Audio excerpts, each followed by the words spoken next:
کتنے دن ہے؟ 3 دن، 10 11 12 ذی الحج۔ قربانی کتنے دن ہے؟ 3 دن ہے، 10 11 12 ذی الحج۔ یہ 10 ذی الحج کو قربانی کب شروع ہوگی؟ عید کی نماز کے بعد شروع ہوگی۔ آپ صلی اللہ علیہ وسلم نے فرمایا اس نے عید کی نماز سے پہلے قربانی کری، اس کی قربانی کی نہیں ہے۔ عید کی نماز سے پہلے قربانی کری، اس کی قربانی نہیں ہے۔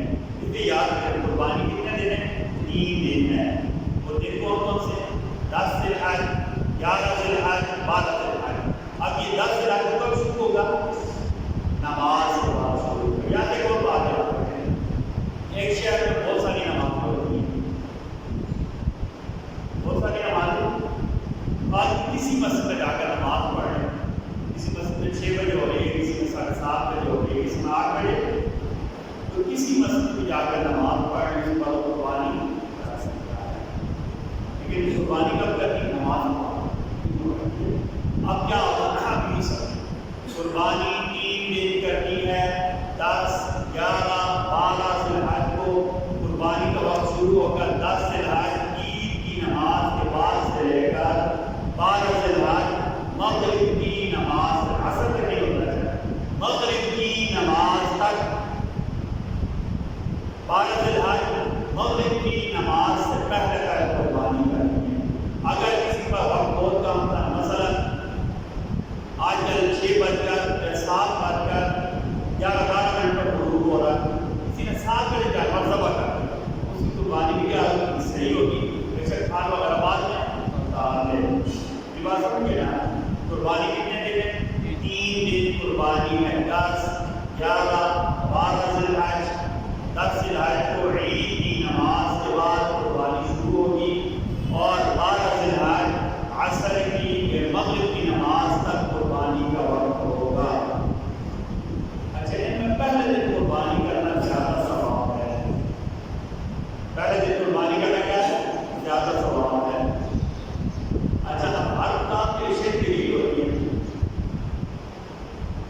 ہر کام کی شرط دلیل ہوتی ہے۔ حضرت معاذ بن صالح رحمۃ اللہ تعالیٰ فرماتے ہیں کہ ابو مریم رحمۃ اللہ تعالیٰ نے سیدنا ابو ہریرہ کو دیکھا۔ سیدنا ابو ہریرہ نبی کریم صلی اللہ علیہ وسلم کے وہ صحابی جن سے سب سے زیادہ حدیثیں روایت کی ہیں۔ سیدنا ابو ہریرہ فرما رہے کہ قربانی 3 دن ہے۔ ایک صحابی کو کہتے ہیں میں نے سیدنا عمر کو دیکھا، وہ تاکید کر رہے تھے کہ قربانی عید اور اس کے بعد 2 دن ہے، قربانی ایک عید کا دن اور 2 دن اس کے بعد ہے۔ عبداللہ بن عمر سیدنا عمر کے بیٹے، اس کا عبداللہ بن عباس نبی کریم صلی اللہ علیہ وسلم کے چچا کے بیٹے ہیں، وہ دونوں فرماتے ہیں قربانی 3 دن ہے، عید کا دن اور اس کے بعد 2 دن قربانی ہے۔ بات آپ کو سمجھا؟ قربانی کتنے دن کرنی ہے؟ 3 دن قربانی کرنی ہے۔ ان میں افضل ترین دن کون سا ہے؟ پہلا دن افضل ہے، باقی 2 دن میں قربانی ہوگی، لیکن ثواب پہلے دن کا زیادہ ہے۔ یہ نہیں بات ثواب ہے، قربانی کرنے کے ثواب میں کمی نہیں ہوگی، لیکن جو زیادہ ثواب ہے اس سے پہلے دن ہے۔ زیادہ ثواب کون سا دن ہے؟ پہلے دن بتاؤ۔ پہلے دن کیا ہے؟ زیادہ ثواب ہے، باقی 2 دن کوئی ثواب برابر ہی ہوگا کہ اور اس کے لیے دلیل کے نبی کریم صلی اللہ علیہ وسلم کے صحابہ کرام نے کیا بتایا؟ ابو ہریرہ